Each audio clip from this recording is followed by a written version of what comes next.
I'm going to go with Jurassic Park first, because that's the first film I remember my dad taking me to the cinema to see. So I'd been to the cinema before that, but I remember watching that with my dad quite clearly. I don't think I've been to the cinema with my dad before. I always went with my mum. So Jurassic Park, Home Alone. These are all children's films. Home Alone, for much the same reasons. I remember my nan taking me to see Home Alone, and I've had this ritual ever since where I've watched it every Christmas, just every single Christmas, right up to the present day. Always have to watch Home Alone, and I love that film. And then probably The Big Lebowski is my favourite film of all time, and I don't even know why. I just stumbled across it because a friend recommended it years and years ago, and loved it.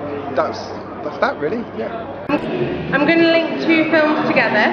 I'm going to link Phantom of the Opera and Beauty and the Beast, because they prove that love isn't just physical, it's the emotional, it's the passion that you have for each other, and it really just shows me what love is. My third film is New Year's Eve, and that's because in one of the end scenes, the father's dying and the daughter goes to his bedside to help him, and with me having an ill father, I understand what it's like being an only child and lost his father, and I can see how much love they have for one another and how much time you've got to spend with each other before your loved ones pass.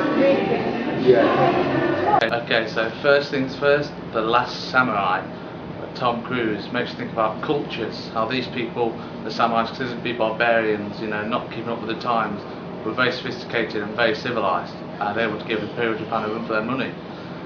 Secondly, I'd pick Braveheart, mainly because Braveheart, directed by Mel Gibson, mainly because of British culture, British history, just shows as how Britain's made up of different countries. We're not all the same. Britain is obviously England, Northern Ireland, Scotland and Wales.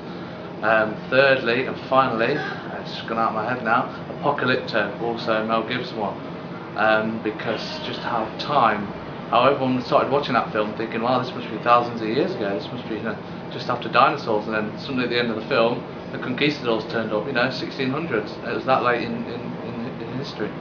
So yeah, that's me.